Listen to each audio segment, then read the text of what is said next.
Hey everyone, I'm Peter Stories here to guide you today.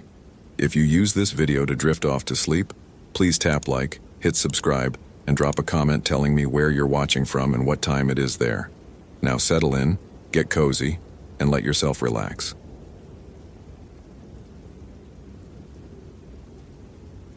Jennifer Nakamura had seen men die in 6 different countries, but she'd never seen fear photographed like this. Brandon Mitchell's camera, found at mile marker 12 with battery still warm, held 247 images. The last one showed something standing behind him in the frame's reflection. Something with legs bent wrong and eyes that caught the flash like an animal's, except animals didn't smile. She'd been with the National Park Service for 8 years now. Great Smoky Mountains her assignment since leaving the Army in 2007. Before that, 3 tours through Afghanistan's Korangal Valley, where she'd earned her Ranger tab and a reputation for staying calm when things turned to shit. She'd pulled wounded men through Taliban fire, cleared buildings in Kandahar, survived an IED that killed 2 friends. Nothing in those mountains had prepared her for this. The camera sat on her desk in the ranger station at Clingman's Dome, its memory card extracted, images cycling on her laptop screen. Brandon Mitchell, 31, wildlife photographer from Asheville, had checked in at the Alum Cave trailhead 3 days ago. Solo hike planning to shoot black bears emerging from winter dens, expected return Monday evening, when his girlfriend called Tuesday morning, frantic because he'd missed their anniversary dinner and wasn't answering his satellite phone. Jennifer had started standard search protocols. They'd found the camera first.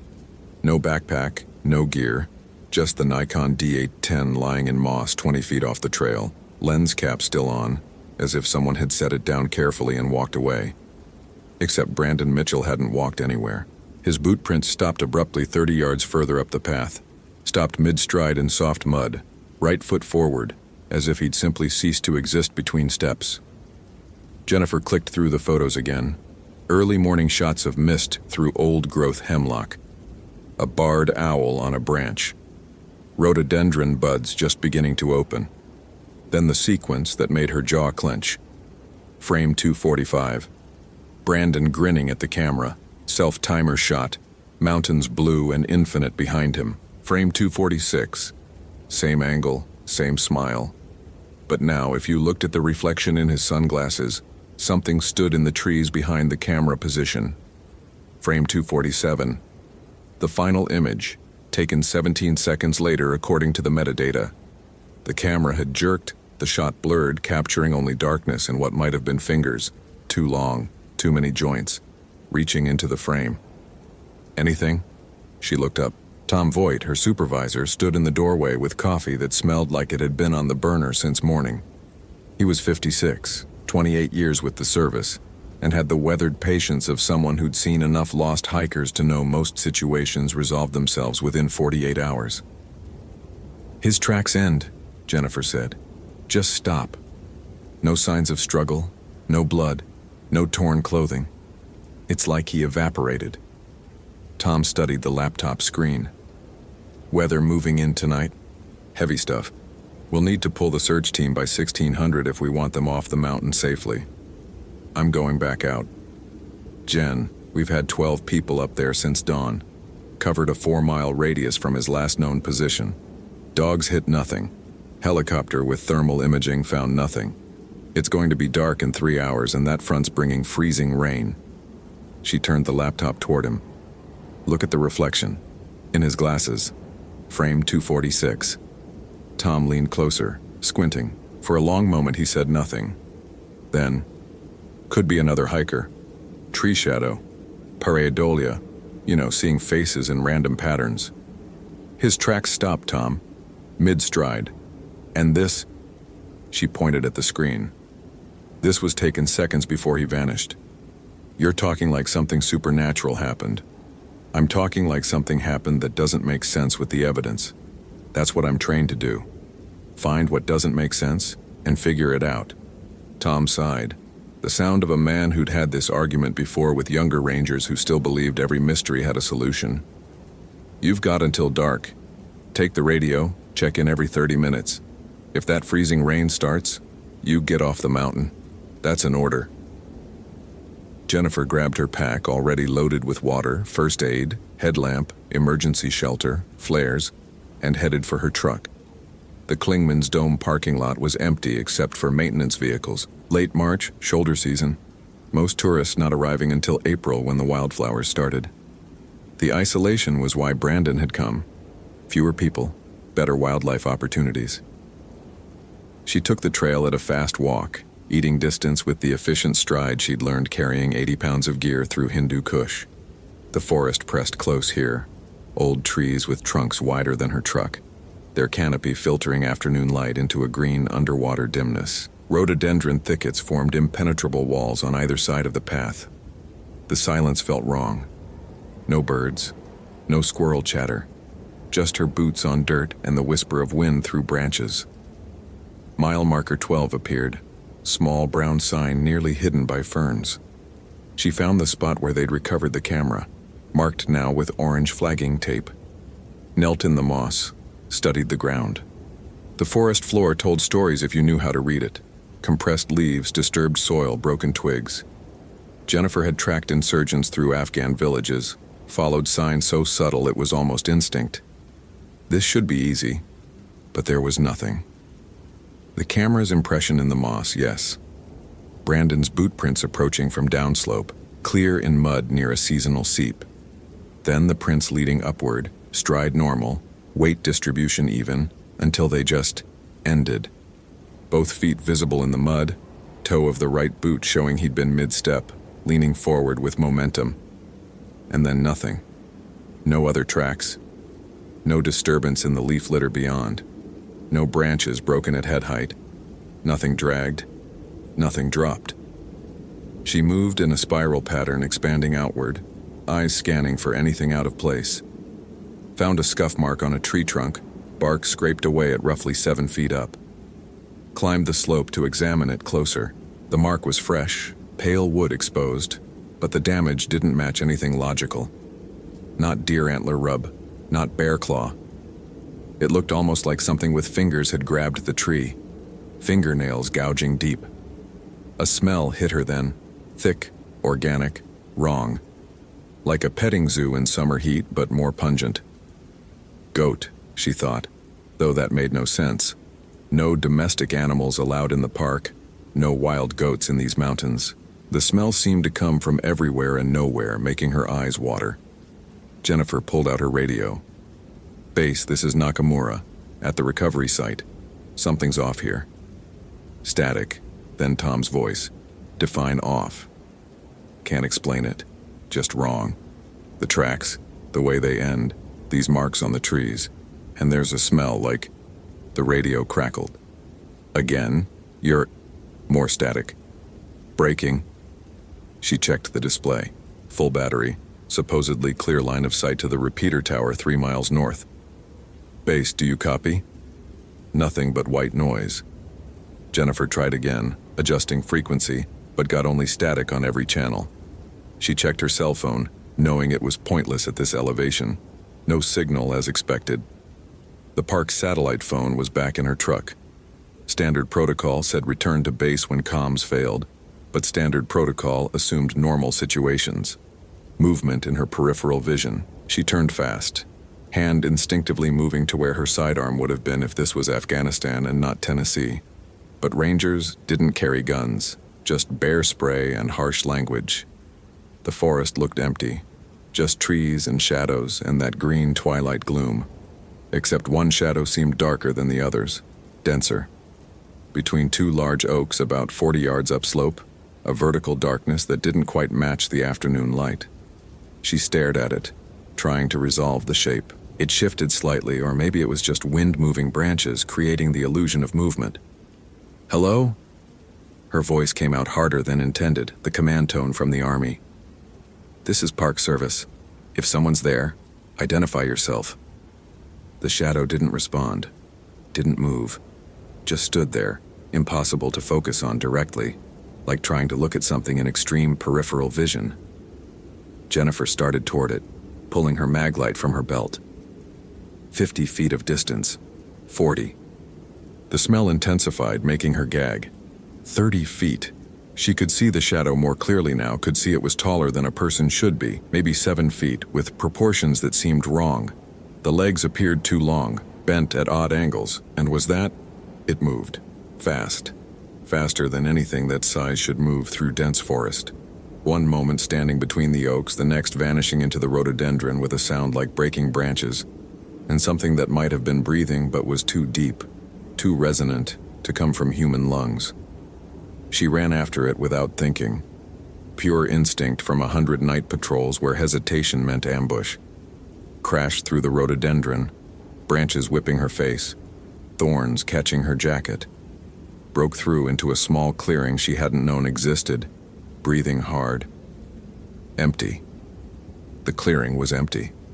Just a circle of bare earth about 20 feet across, surrounded by the dense thicket. No tracks in the dirt. No broken branches showing where something had exited. The smell lingered, making her sinuses burn. Jennifer spun slowly, scanning the tree line. Nothing. But she felt watched. The same feeling she'd had on patrol in Kandahar, that prickling certainty that eyes were on you, that someone was lining up a shot. She'd learned to trust that feeling. It had kept her alive. On the ground near the clearing's center, something caught the light. She approached carefully, maglite beam focused.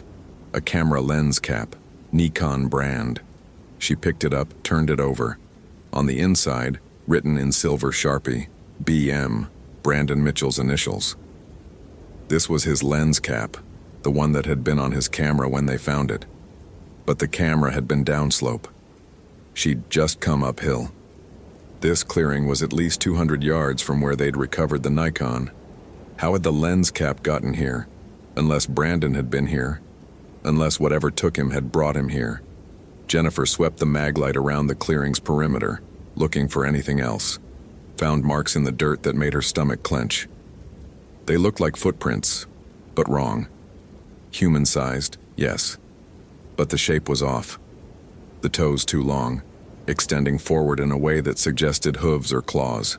The stride was impossibly wide, at least 6 feet between prints, and they circled the clearing repeatedly, overlapping, as if something had walked around and around this space, pacing, waiting.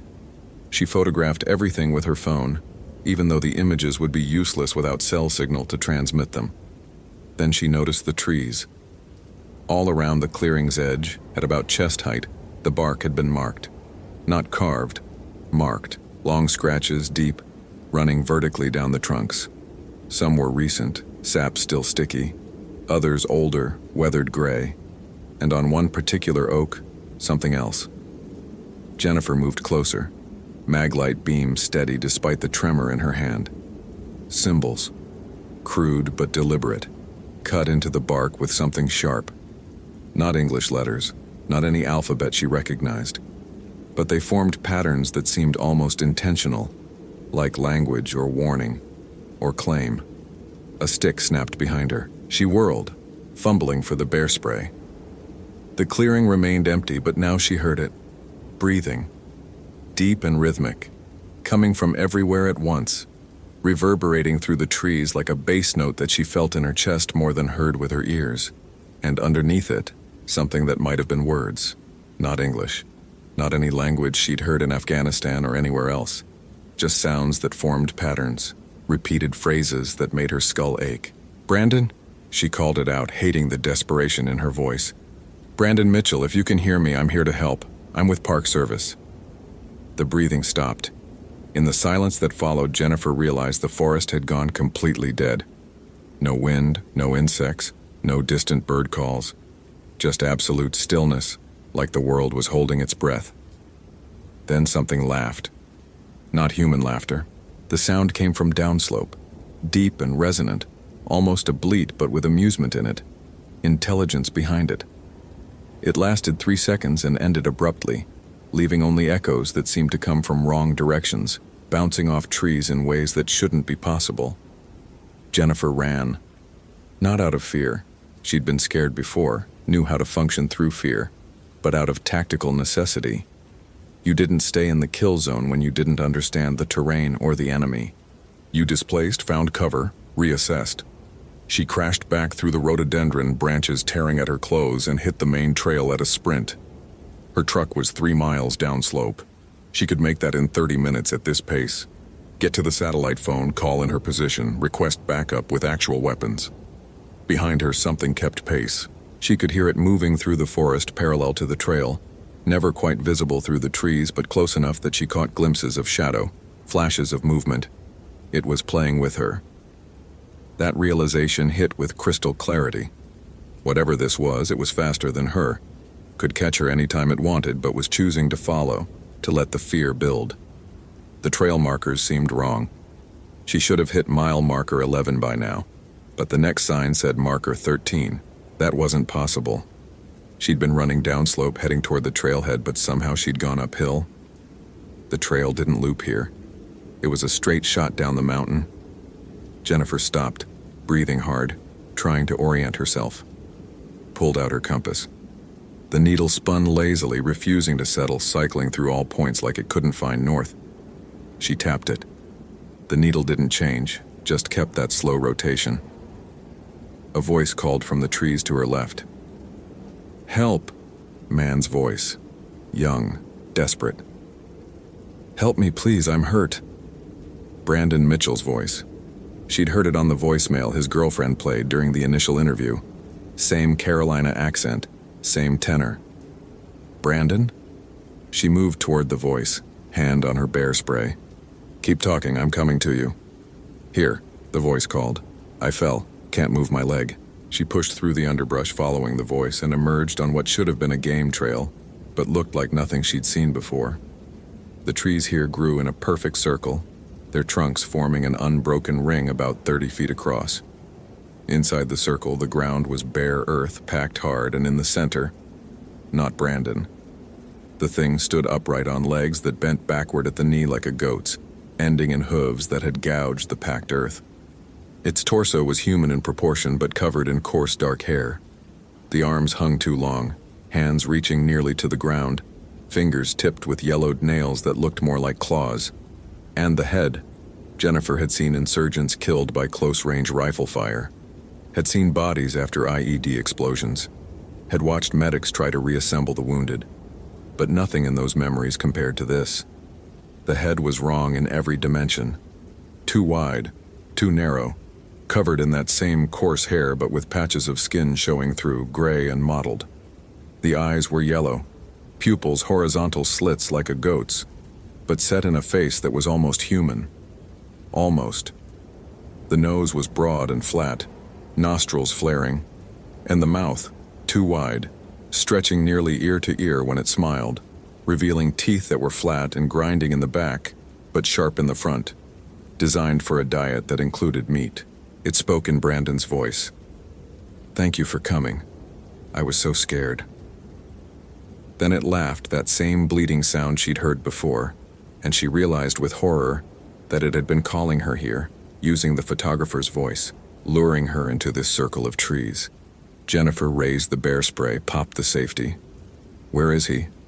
What did you do with Brandon Mitchell?" The creature tilted its head, and its expression shifted into something that might have been curiosity. When it spoke again, the voice was different.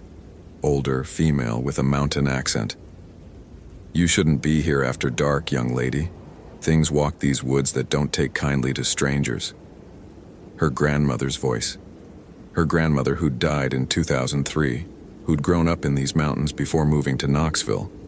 The creature smiled wider, showing more of those terrible teeth. Or maybe... A third voice now, male, drill sergeant bark. "Get your head down, Nakamura. Incoming." Her old platoon sergeant, the man who'd trained her, who'd been killed by sniper fire in Helmand Province. Jennifer's hand shook. The bear spray wouldn't work. She knew that suddenly, completely. This wasn't a bear. Whatever it was using her own memories against her, pulling voices from her past, and the violation of that felt worse than any physical threat. "What are you?" She forced the words out steady, military calm, refusing to show fear. The creature dropped to all fours, and the movement was horribly fluid, joints bending in ways that made her vision blur trying to follow. It circled her, staying just outside the bear spray's range, hooves clicking on packed earth. It spoke in its own voice finally, deep, resonant, ancient. I am what's always been here. Before your trails, before your names for these mountains, before your kind decided this land was yours to walk freely. I am the warning your ancestors knew to heed. The reason they told stories about staying on the path, about not going into the deep woods after dusk, about respecting the boundaries between your world and ours. Where's Brandon? The photographer? The creature paused its circling. He saw me. Actually saw me, not just glimpses in shadow. He tried to capture me in his machine to take my image back to your world as proof. That could not be allowed. What did you do to him? What is done to all who see too clearly? What will be done to you? It rose on its hind legs again, towering over her. But you are different. You have killed. You have walked in death's shadow and returned. You interest me, so I will give you a choice. Jennifer kept the bear spray aimed at its center mass, knowing it was pointless. What choice? Leave now. Walk back down this mountain and never return to these trails. Tell your superiors you found nothing, that the photographer vanished as men sometimes do in wild places. Forget what you've seen. Go back to your small human life. The creature leaned forward and she could smell its breath, hot and rank and ancient. Or stay. Try to find him. Try to stop me. But know that if you stay, if you keep searching, you will learn things that will hollow you out from inside. You will see what I've done, what I am, and you will never sleep peacefully again. I'm not leaving without Brandon Mitchell. Dead or alive, his family deserves to know what happened. The creature studied her for a long moment. Then it laughed, that terrible bleating sound. Your courage is admirable and foolish. Very well, Ranger, I accept your choice. It dropped to all fours again and bounded away, impossibly fast, disappearing into the trees. Jennifer stood alone in the circle, breathing hard, trying to process what had just happened. Her training said this wasn't real, couldn't be real. But her eyes had seen it. Her ears had heard it. The smell still lingered in the air. She checked her compass. The needle had stopped spinning, pointing southwest, the wrong direction for the trailhead. But the creature had gone that way. She checked her watch. Nearly 1,700 hours. Dark in 2 hours, maybe less with the storm clouds building overhead. She should turn back. Radio was still static. No way to call for help. The smart move was retreat, regroup, return with a team. But Brandon Mitchell's last photo haunted her. That fear in his eyes when he'd seen what was behind him. If there was any chance he was still alive, still out here somewhere. Jennifer headed southwest, off trail, following the direction the creature had taken. The forest grew denser as she climbed, rhododendron giving way to mountain laurel thickets that forced her to crawl in places. The light was fading fast, filtered through heavy clouds that were starting to spit freezing rain. She found the first evidence half a mile in, fabric caught on branches. Part of a jacket, torn badly with dark stains that might have been blood. She bagged it, kept moving.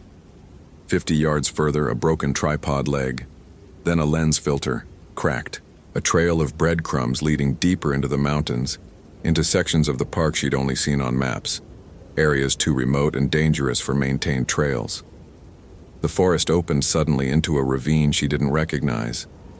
A creek ran through it, swollen with snowmelt, and on the far side, Jennifer stopped breathing. Bodies. 3 of them, arranged in a row on a flat shelf of rock. Not fresh, weeks dead, maybe months for the furthest one. But preserved somehow, the cold and altitude and something else keeping them from decaying normally. She recognized one. Karen Hughes disappeared 6 months ago, presumed to have fallen into a ravine. Another was Tyson Reed, missing nearly a year, search called off after 2 weeks. And on the end, newest and most carefully positioned, Brandon Mitchell. She forced herself across the creek, ice-cold water soaking her boots, and climbed to the shelf. Brandon lay on his back, arms folded across his chest, eyes closed. He looked almost peaceful except for the expression on his face, the terror frozen there, Whatever he'd seen in his last moments seared into his features permanently. Jennifer checked for a pulse she knew wouldn't be there. His skin was cold, stiff, dead at least 48 hours, which meant he'd died shortly after taking that last photo. On his chest, arranged carefully, was his camera's memory card, and around his neck, a collar. Rope woven with hair and what looked like bone fragments, symbols carved into leather patches attached to it. The same symbols she'd seen on the trees. A marker, a claim of ownership. She heard the breathing before she saw it, that deep, resonant sound coming from above. Jennifer looked up. The creature clung to the cliff face directly overhead, defying gravity. All 4 limbs splayed out like a spider. Its yellow eyes reflected her flashlight beam, and when it smiled, she saw its teeth were red. "You found them," it said in its own voice, not mimicking now. "My collection. The ones who saw, who understood what they were seeing. They belong to me now, as will you." Jennifer ran. No shame in it, no hesitation. You didn't fight what you couldn't kill. And every instinct screaming at her said this thing could not be killed by bear spray or knives or anything she carried. She crashed through the forest, branches tearing at her, the creature's breathing and that terrible laughter following. It was playing again, keeping pace but not overtaking, letting the terror build. Her headlamp beam bounced wildly, showing flashes of trees and rocks and too many shadows. Something hit her from the side hard, slamming her into a tree. She felt ribs crack, couldn't breathe, fell to the ground gasping. The creature loomed over her, and up close she could see details she wished she couldn't. The individual hairs on its body, the texture of its skin where it showed through, the wrongness of its anatomy. It reached down with those 2 long arms, claws catching her jacket, lifting her effortlessly. She fumbled for the bear spray, but it was gone, knocked away in the fall. The creature pulled her closer and its breath washed over her face, hot and foul. "You chose this," it said. "Remember that. You chose to know." It carried her through the forest, moving on 3 limbs while holding her with the 4th, navigating terrain that should have been impassable. She tried to fight, to break free, but the pain in her ribs was enormous, and its grip was iron. They climbed higher, further from the trails into the true wilderness where no tourists ever went.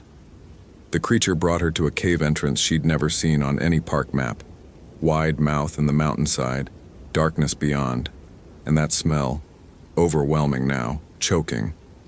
It threw her inside and she hit the ground hard, vision graying at the edges. When she could focus again, she saw the interior by the light of her fallen headlamp. The cave went back deep, maybe 50 feet, and the walls were covered in those symbols, carved, painted in substances she didn't want to identify, scratched by claws into the limestone. And in the back, arranged in careful rows, bones, human bones, dozens of skulls, maybe more, years of hunting, decades, maybe centuries. This thing had been taking people from these mountains longer than the Park Service had existed, longer than America had existed. The creature crouched at the cave entrance, blocking escape, watching her with those yellow eyes. "You wanted to know what happened to the photographer," it said. "Now you know. He died quickly, in terror, but quickly. The others," it gestured at the bones. "They took longer. Some fought, some begged, some tried to bargain. All failed." Jennifer forced herself to her knees, ignoring the grinding pain in her ribs. Her maglite was still clipped to her belt. She grabbed it, held it up not as a weapon, but as light pushing back the darkness. "Why?" Her voice came out raspy. "Why do this?" "Because this is my territory. Because your kind keeps encroaching, building your trails deeper into my forest, bringing your machines and your noise and your arrogance. Because someone must maintain the boundary. Someone must be the consequence for those who disrespect the old places." "You're not real," Jennifer said, and even as the words left her mouth she knew how insane they sounded. "You can't be real. You're just a legend?" The creature laughed. "A story told by mountain people to scare children? I am older than their stories, Ranger. I was here before the Cherokee, before the Yuchi, before any human named these mountains. I am what remains when the old world refuses to surrender to the new. It moved closer and she pressed back against the cave wall, bones crunching under her. But you interest me more than the others. You have killed. You understand death's weight. So I offer you something I've offered no one before. The creature extended one clawed hand, palm up. Join me. Become what I am. Guard these mountains with me. Hunt the trespassers. Maintain the boundary between worlds. You would be powerful, eternal. No more human weakness, no more fear of death. Just the hunt, forever, in these beautiful mountains. Jennifer stared at it, at the offered hand, at the intelligence in those yellow eyes. Part of her, the part that was broken from 3 tours in Afghanistan, that woke up screaming from dreams of burning vehicles and dying friends, almost wanted to say yes, to become something other than human, to leave behind the guilt and the memories and the weight of being Jennifer Nakamura who'd survived when better people hadn't. But she thought about Brandon Mitchell's girlfriend waiting for news that would never come. Thought about the other families, the unsolved disappearances, the parents who would never know their children's fate. Thought about every hiker who'd walk these trails in spring, unaware of what watched them from the shadows. No, she said. The creature's expression didn't change, but something flickered in its eyes. Maybe respect, maybe disappointment. Then you will die here. Another skull for my collection. Another warning that went unheeded. It moved forward, claws extended, and Jennifer threw the maglite at its face. Not as attack, but as distraction. In the instant it flinched, she rolled sideways, grabbed a femur from the bone pile, thick, heavy, the only weapon available, and swung with all her strength at the creature's knee. The bone connected. The creature shrieked, a sound like 1,000 goats screaming, and stumbled. Jennifer didn't wait. She ran for the entrance, ignoring the pain, ignoring everything except the need to move. She made it outside as the creature recovered, launching itself after her with that impossible speed. But she'd fought in mountains before, knew how to use terrain. Jennifer scrambled up the slope beside the cave entrance, grabbed handholds in the rock, climbed with technique born from scaling Afghan compounds under fire. The creature followed, faster, gaining. She reached a narrow ledge 20 feet up and kept going, hands bleeding from the sharp limestone, ribs screaming. 30 feet, 40. The rock face was nearly vertical here, and below she could hear the creature climbing, hear its breathing and those terrible voice sounds it made. Jennifer's hand found the top of the cliff. She pulled herself up and over, collapsed on flat ground, gasping, looked back down. The creature was 10 feet below, climbing steadily, eyes locked on her. She grabbed the largest rock she could lift and shoved it over the edge. It hit the creature center mass. For one instant, the thing hung there, claws dug into stone, and Jennifer saw surprise in its expression. Then the rock's momentum tore it loose and it fell, tumbling, shrieking, hitting the ground 40 feet down with a sound like breaking wood. Jennifer looked over the edge, breathing hard. The creature lay motionless at the cliff base, limbs at wrong angles, body broken. As she watched, it twitched once, twice, then went still. She didn't trust it. Scrambled away from the edge, oriented herself using the stars barely visible through storm clouds. Southwest. She needed to go northeast to hit the main trail system. Started walking, then jogging despite the pain, putting distance between herself and that place. The freezing rain turned to sleet, then snow.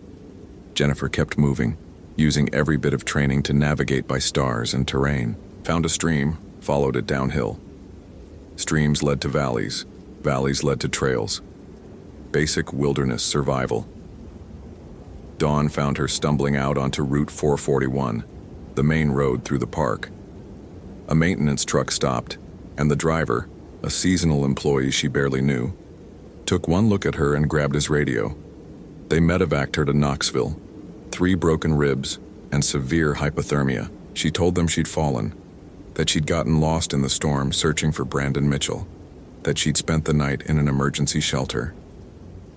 The investigating rangers found her story plausible. These things happened, The mountains were dangerous. She told them she'd found Mitchell's body in a ravine, gave them coordinates from memory. They recovered him 3 days later, along with the other 2 missing persons. Official cause of death: exposure and blunt force trauma consistent with falls. The bodies were in rough shape. Animal predation, the report said. Natural scavenger activity. Jennifer didn't correct them, didn't mention the cave or the bones or the symbols, didn't describe what she'd seen because she knew exactly how that conversation would go. They'd put her on psychiatric leave, maybe permanent medical discharge. The thing she'd fought would remain unknown, free to continue hunting, but she couldn't just leave it. Not with those skulls in the cave, not with the knowledge that it was still out there. So she did something that would have gotten her fired if anyone found out. She went back. 3 weeks later, ribs healed enough to climb. Jennifer returned to those remote sections of the park, brought climbing gear, a real weapon this time, a Ruger 44 Magnum that had cost her a month's salary, and she'd smuggled into the park hidden in her personal vehicle. Also brought something else: gasoline. Lots of it. Finding the cave again took 2 days, but she found it. The creature's body was gone. Either it had survived and fled, or something else had taken it. But the bones remained, and the symbols on the walls. Jennifer photographed everything, documented it all. Then she poured gasoline throughout the cave, struck a flare, and walked away as flames roared behind her. Fire was primal, universal. If legends could be killed, fire would do it. If they couldn't, well, at least she destroyed the trophy room. She never saw the creature again. But sometimes, on night shifts, she heard things in the deep forest: breathing, laughter, voices that shouldn't exist calling from the darkness. And once, checking a trail camera that had stopped working, she found the memory card removed and placed carefully on the ground, with symbols scratched in the dirt around it. Jennifer stopped leading search and rescue missions after that, transferred to the visitor center, to education programs, to places where she didn't have to go into the deep woods. Some people thought she'd lost her nerve. Her supervisor recommended counseling for PTSD, assuming her trauma was from Afghanistan and not Tennessee. She let them think that. Better than the truth. But she watched the missing person reports now with a different understanding. Watched for patterns. Experienced hikers vanishing without trace. Searches that found equipment but no bodies. Cases where the evidence didn't quite make sense. 3 times in the next 2 years, she saw those patterns. 3 times she went back into those mountains armed and prepared, following trails that weren't on any map. She never found the creature again. Maybe she'd killed it. Maybe it had moved to different territory. Maybe it was just being more careful now, more selective, remembering the ranger who'd fought back and survived. Or maybe it was waiting, patient, eternal, knowing that eventually she'd make a mistake, let her guard down, go too deep into the forest on the wrong night. Jennifer Nakamura stopped sleeping well, stopped trusting the forest the way she once had, started seeing shadows that might be more than shadows, hearing sounds that might be warnings. The mountains she'd loved, that she'd chosen as her refuge after war, had become something else, something that watched, something that waited. And on very quiet nights, when the wind was right and the moon was dark, she could still hear it. That breathing, that laughter, that ancient, patient voice reminding her that some boundaries should not be crossed. Some territories belong to things older and more terrible than human understanding. She'd found Brandon Mitchell. She'd brought him home. But the cost was knowing, truly knowing what walked those mountains in the places between the trails. What waited for the lost, the curious, the ones who saw too clearly. The goatman was real, and it was still out there. Hope you felt genuine terror. If you appreciate authentic horror rooted in real folklore, consider following for more stories. Which moment scared you most? Share your theory about what happened.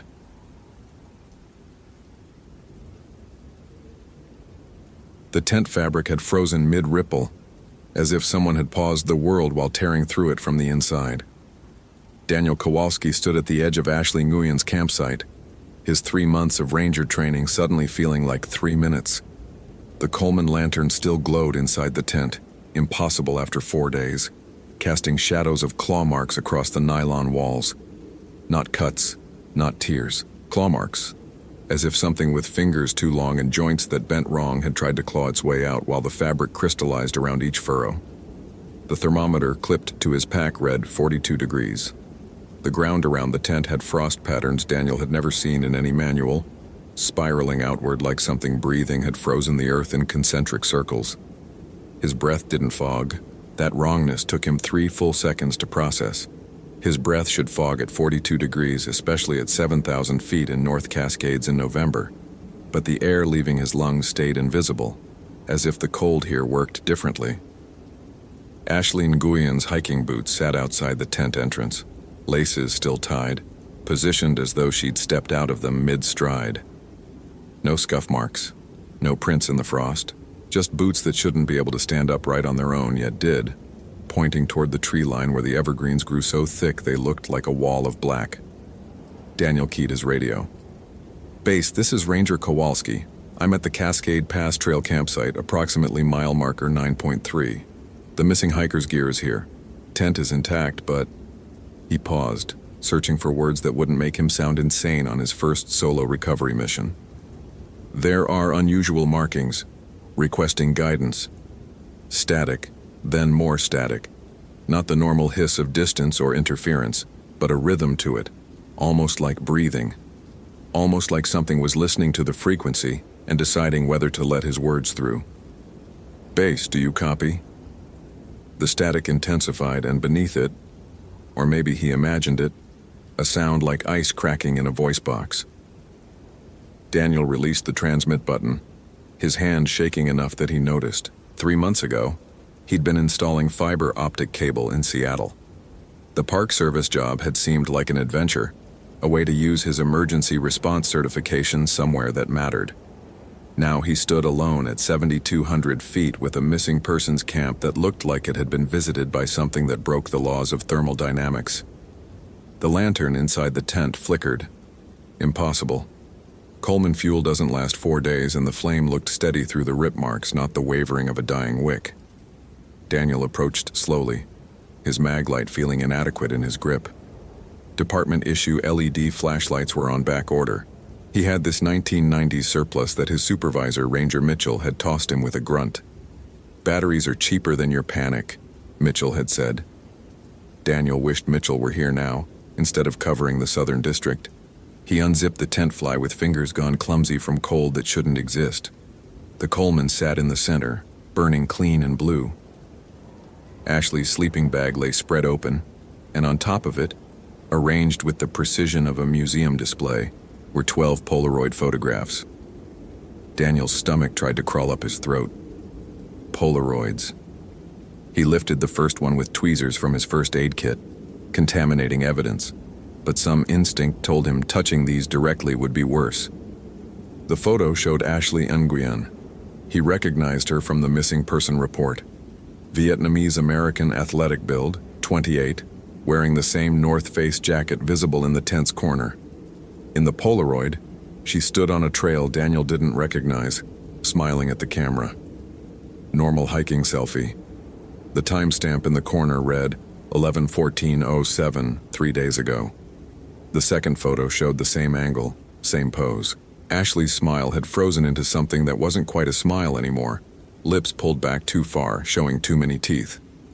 The timestamp read 11/14/07, same day, but the light had changed, dimmer, wrong. Third photo. Ashley's face had begun to elongate. Her jaw extended forward like someone had grabbed her chin and pulled. Her eyes, though, her eyes stayed the same, human, terrified, aware. Timestamp still 11/14/07. Daniel's hands shook so badly he almost dropped the photo. He forced himself to look at the fourth.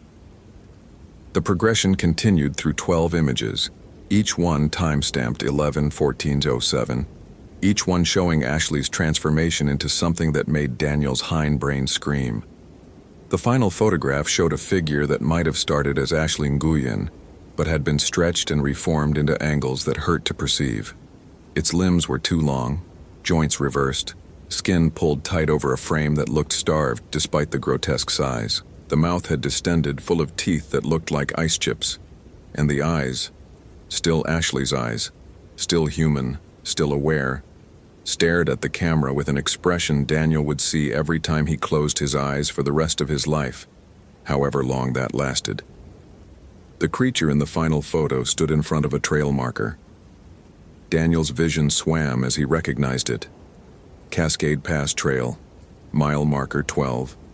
3 miles from here, 3 miles deeper into the backcountry where the maps had warning symbols he'd thought were jokes. Extreme isolation beyond this point. Unexplained disappearances documented 1923 present. A sound outside the tent made Daniel's head snap up. Not wind, not an animal. Something between the two. A whistling that formed shapes almost like words. He grabbed the photos, stuffed them into his jacket's inner pocket with shaking hands, and crawled out of the tent into air that had dropped 30 degrees in the 3 minutes he'd been inside. His breath still didn't fog. The tree line where he'd seen only darkness now held shapes. Tall shapes. Too tall. Moving between the pines with a gait that suggested legs with too many joints. Daniel's maglite beam hit the nearest one, and for a moment he saw Ashley Nguyen's face. Her real face, the one from her driver's license photo, superimposed over a skull that extended forward into a muzzle of ice and teeth. It smiled at him. Ashley's smile. Ashley's eyes. Then it was gone, moving laterally faster than anything that size should move, and the whistling intensified into what his training tried to call wind, but his instincts knew was language. Old language. Algonquian maybe, or something older, from before the tribes that eventually became the Algonquian had names. Daniel ran. His training said never run from predators. His training said maintain situational awareness, radio for backup, follow emergency protocols. His training evaporated in the face of the sound now chasing him. Not footsteps, but the crack of ice forming and shattering with each stride, moving through the forest like a winter that had learned to hunt. He made it 50 yards before he realized he was running toward mile marker 12, not away from it. The trail had turned without him noticing. The trees had rearranged themselves. Daniel skidded to a halt, his boots finding purchase on frost that formed patterns, spirals like breath, like the ground around Ashley's tent. And something in those patterns pulled at his vision, made him want to follow them deeper, made him want to... hungry. The word came from inside his skull, but it wasn't his thought. So hungry. Daniel fumbled for his radio. "Base, this is Kowalski. Emergency, I have..." Static drowned his words, but beneath the static, clear as a bell, he heard Ashley Nguyen's voice. "Help me." Not a recording, not interference. Her voice, live, transmitted on the frequency, saying words that made his hands freeze on the radio. "I'm so cold, Daniel. It won't stop. I keep eating, but I'm so cold and I'm so hungry and I can't stop." Daniel dropped the radio. It hit the frost and cracked, the LCD screen going dark, but Ashley's voice continued to whisper from the speaker, describing hunger in terms that made Daniel's stomach cramp with sympathetic nausea. She described tasting the forest, tasting the wind, tasting her own fingers, her own lips, the inside of her mouth turning to something that needed to consume, needed to fill the cold. But nothing filled it. Nothing ever filled it. And the more she ate, the hungrier she became. The more the cold expanded until she wasn't Ashley anymore. She was the winter itself. She was the hunger made manifest. And she could see Daniel now. See him standing on the trail with his fear tasting so sweet, so warm. If she could just... Daniel stomped on the radio. The plastic crunched. Ashley's voice cut off mid-word. The silence that followed was worse. He could hear his pulse in his ears. Could hear the frost continuing to form around his boots. That same spiral pattern, extending outward like veins. Could hear in the distance something moving through the trees with the sound of breaking ice and splintering bone. The Polaroids in his jacket pocket felt cold against his chest. Colder than they should. Through the fabric he could feel them. And he knew with absolute certainty that if he looked at them again, there would be 13 photos instead of 12. 13 photos, and the newest one would show him. Think. His training tried to assert itself through the panic. Ashley had disappeared 4 days ago on November 14th. Today was November 18th. The Polaroids all showed the same date, the day she disappeared, but documented a transformation that should have taken longer, or should never have happened at all, if Daniel lived in a world that made sense.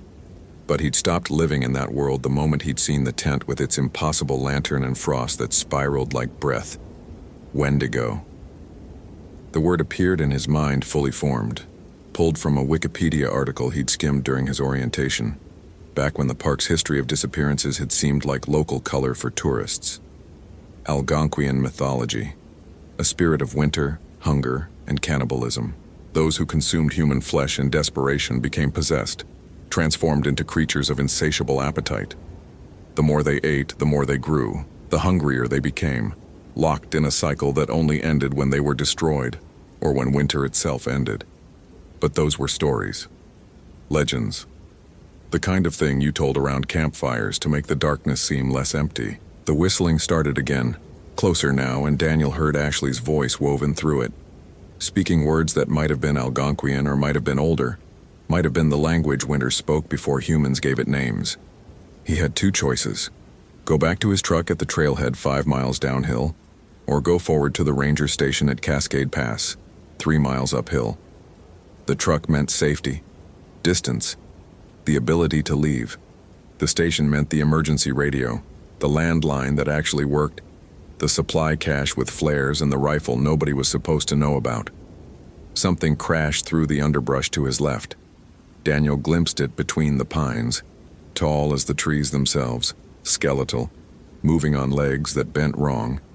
Its head turned backward to look at him with eyes that were still, impossibly, Ashley Nguyen's eyes, still aware, still human enough to beg. He ran for the station. The trail climbed steeply, elevation gain that burned his legs and lungs.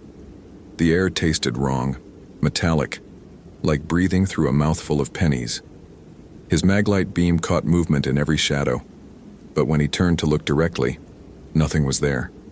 Only the trees and the frost and the spiral patterns that seemed to follow him up the trail like footprints.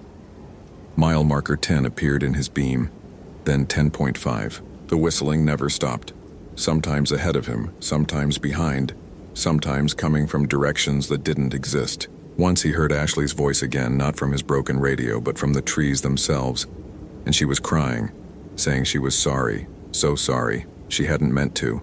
She'd found the hiker from last year, and he was frozen but still alive somehow, still breathing.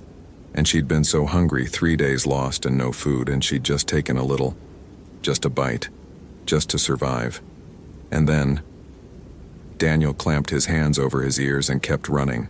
The ranger station materialized out of the darkness at mile marker 11.8, a squat log structure that looked like salvation. Daniel's frozen fingers fumbled with the key, dropped it, found it again. The lock turned. The door swung open. He fell inside and slammed it behind him, throwing the deadbolt and the crossbar, his back against the wood, gasping. The station's interior lay in darkness. Daniel's flashlight found the emergency radio on the desk, the landline phone, the supply lockers. Normal. Everything normal.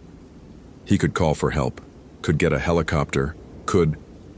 The frost patterns were inside the station, on the floor, spiraling outward from a point near the back wall where the supply locker stood open, the locker where the rifle should be.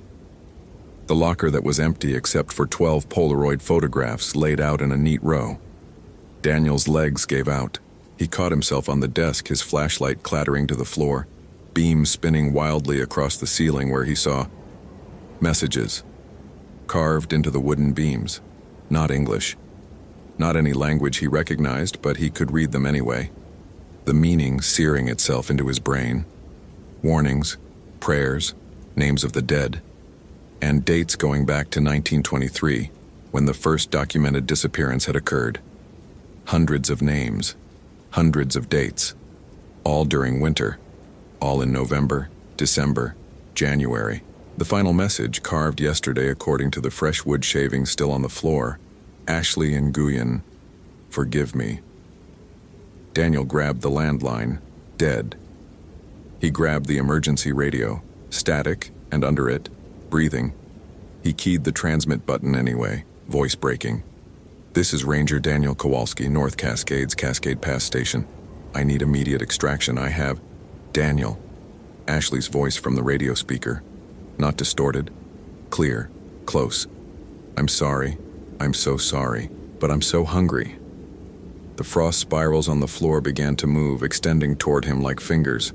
Daniel backed toward the door, his hand finding the crossbar, lifting it, pulling.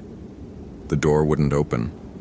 From outside, he heard the whistling, and beneath it the sound of ice forming against the wood, sealing him in. The photographs in the supply locker began to move. Not wind. The images themselves moving, the progression playing out in reverse. Ashley transforming from monster back to human, frame by frame, and with each frame the frost spirals extended further into the room, and the temperature dropped, and Daniel's breath finally fogged, thick and white, freezing in the air before him. A sound behind him. Daniel turned. Ashley Nguyen stood in the doorway to the station's back room. The real Ashley, not the creature from the photographs. She wore her North Face jacket and her hiking boots, and she looked exactly like her driver's license photo, except for her eyes. Her eyes were holes in her face, windows to a winter that had no end, a hunger that had no bottom. I tried to stop, she said, and her voice was her own voice, human and broken and aware. After I ate him, the hiker from last year, I tried to stop, but it changed me. I can feel it growing inside. The more I resist, the colder I get. The colder I get, the hungrier I become. And it's not just physical hunger anymore, it's everything. I'm hungry for warmth, for life, for the memory of being warm. I'm hungry for the smell of coffee and the feeling of sunlight and the taste of my mother's cooking. I'm hungry for every sensation I've ever felt, and consuming them makes me hunger for more. She took a step closer. The frost followed her, coating the floor, climbing the walls. Daniel's back hit the door. The wood had frozen solid, no escape. The ranger before you, Ashley continued, and tears froze on her cheeks as she spoke. He found me yesterday. He understood what was happening. He'd read the histories, the warnings carved in the beams. He knew the only way to stop the transformation was to starve it, to refuse to feed the hunger no matter what. Daniel's eyes went to the names carved overhead. Found one from yesterday, Marcus Chen, his supervisor, the ranger who'd called in sick this week, who'd sent Daniel on this recovery mission alone. He'd locked himself in here, Ashley said, with the rifle. He tried to stop me by stopping himself, but I found him before he could. And I was so hungry, Daniel, so hungry. And now there's nothing left of him but his name on the ceiling and his warmth inside me. And it's already fading, and I'm so cold again. She was close enough now that Daniel could see the frost forming in her hair, could see the way her jaw was starting to extend, could see her fingers lengthening into claws of ice and bone. But her eyes still held awareness, still held Ashley Nguyen, the 28-year-old nurse from Portland who'd come hiking alone to process a breakup and clear her head. I don't want to do this, she whispered, but I can't stop. The hunger won't let me stop, even now. Knowing what I'm about to do, hating myself for it, I can already taste you. Can already feel how your warmth will fill the cold for just a few minutes before it comes back worse than before. And I'll hate myself more, and I'll transform more. And eventually there won't be anything left of Ashley Nguyen except a monster that remembers being human. Daniel's hand found his belt knife. Standard issue, 4 inches of carbon steel, laughably inadequate, but Ashley's eyes fixed on it with something like hope. If you can, she said, if you're fast enough, end this, please, before I become something that can't be ended, before I'm all hunger and no memory, while there's still enough of me left to want to die. The frost had coated Daniel's legs, climbing toward his waist. His joints locked. The cold spread through his muscles, making them rigid, making him slow. Ashley's transformation accelerated, her jaw cracking as it extended, her fingers splitting open to reveal ice beneath flesh. Daniel lunged. His knife found her throat, or where her throat should be, but the blade skittered off ice. Ashley's hand, no longer a hand, closed around his wrist. The cold from her touch burned worse than fire, flash freezing his skin, the cells bursting, the nerve endings screaming. "Too slow," she said, and her voice had changed, deepened, become the whistling wind he'd heard in the trees. "And now you'll feed me, and your warmth will sustain me for a little while. And then I'll be hungry again, and I'll walk down this mountain, and I'll find the others, and I'll feed, and I'll grow. And by the time winter ends, if it ever ends, I'll have consumed so much that I'll be winter itself, and the hunger will be eternal." Her mouth opened. Not a mouth anymore, a cavern of ice and teeth, breath visible as crystallizing vapor, and in the depths of that frozen throat Daniel could see Marcus Chen's face, frozen mid-scream, aware, still alive in some horrible way, trapped inside the thing that had consumed him. Daniel did the only thing left to do. With his free hand, numb and clumsy, he pulled the Polaroids from his jacket and threw them at the Coleman lantern still burning impossible on the desk.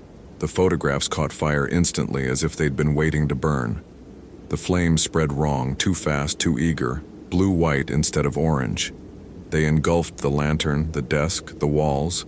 The carved names on the ceiling beams began to smoke, and with them came voices, hundreds of voices, all the lost hikers, all the consumed, all the trapped, screaming in unison, a sound that transcended mere noise and became a physical force.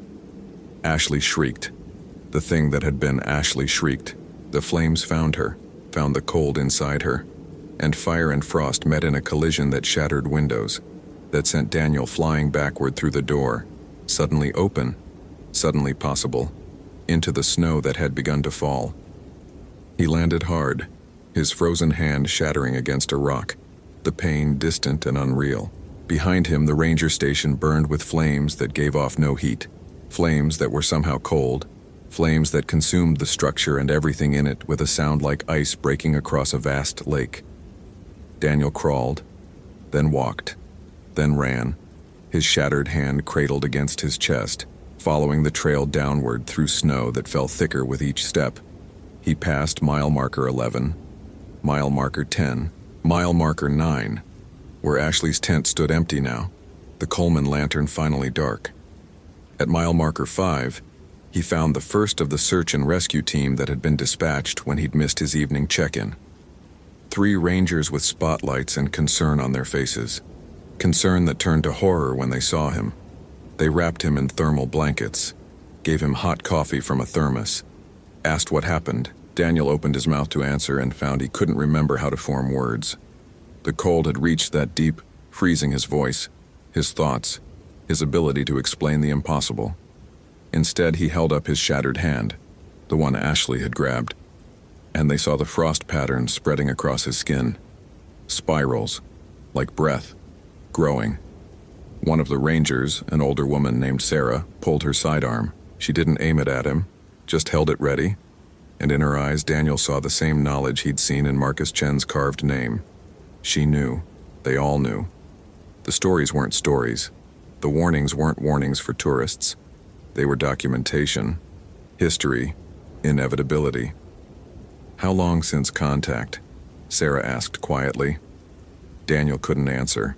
His jaw had begun to ache, to extend. He felt the first stirrings of hunger that had nothing to do with missing dinner. Hunger for the warmth radiating from the 3 rangers surrounding him. Hunger for the memory of heat. Hunger that would never end. Sarah raised her weapon. "I'm sorry," she said, and she meant it. "But we can't let it spread. We can't let what happened in 1923 happen again. 47 people, an entire winter. We barely contained it." Daniel wanted to tell her it was okay, that he understood, that some part of him, the part that was still Daniel Kowalski, who'd installed fiber optic cable and thought ranger work would be an adventure, wanted her to pull the trigger before the hunger grew too strong. But the words wouldn't come.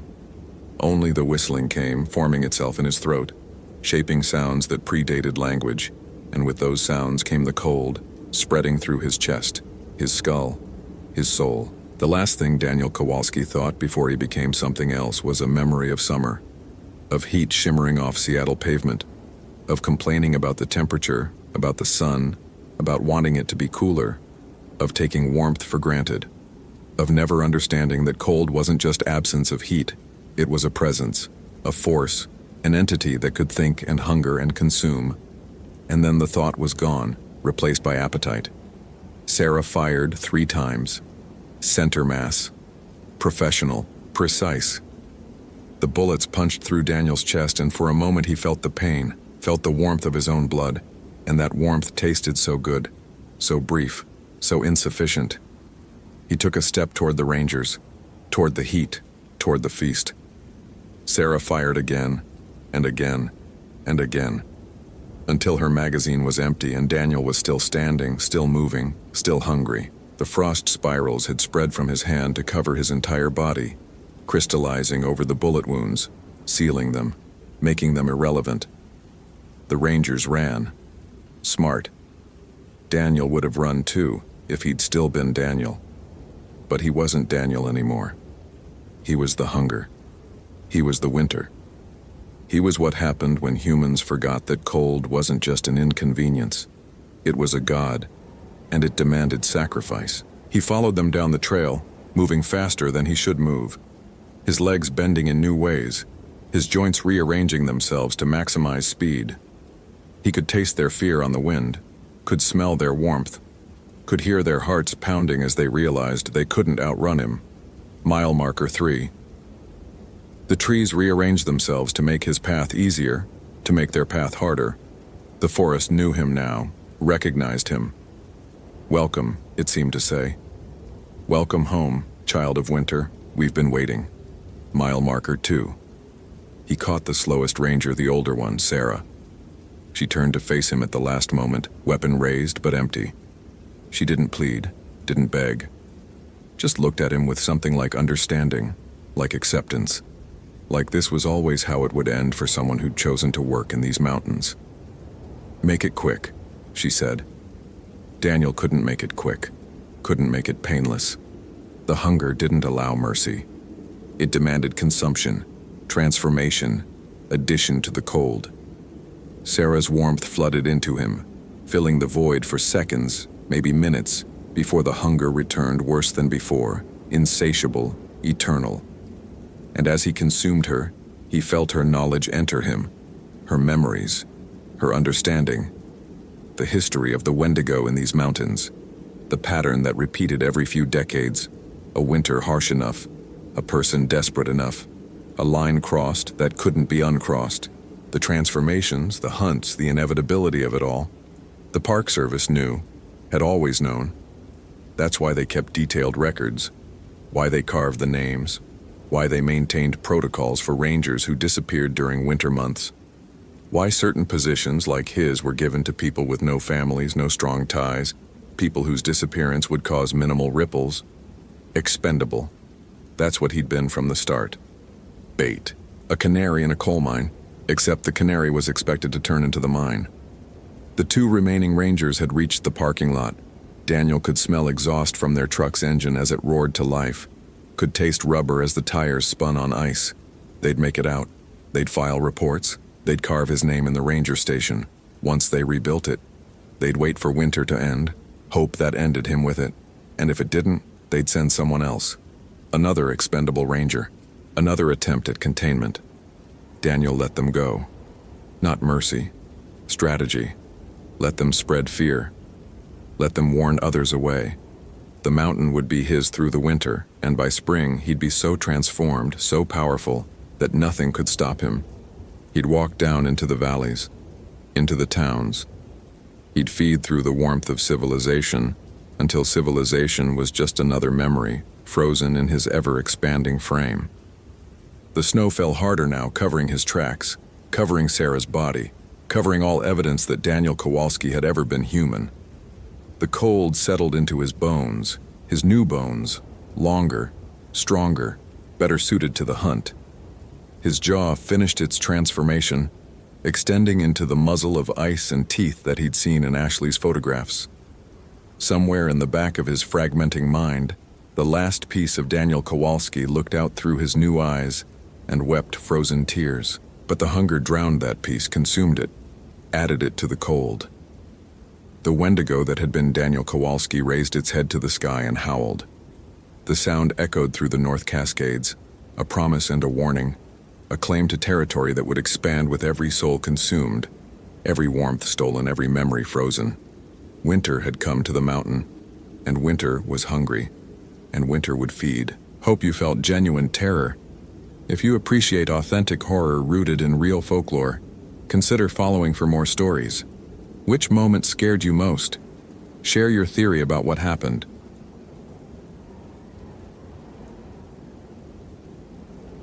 The fingerprints appeared in 3 locations simultaneously: Emma Sullivan's right index finger on the tent pole, the tree trunk 15 feet away, and the trail register, all with identical timestamps from the digital camera's motion sensor.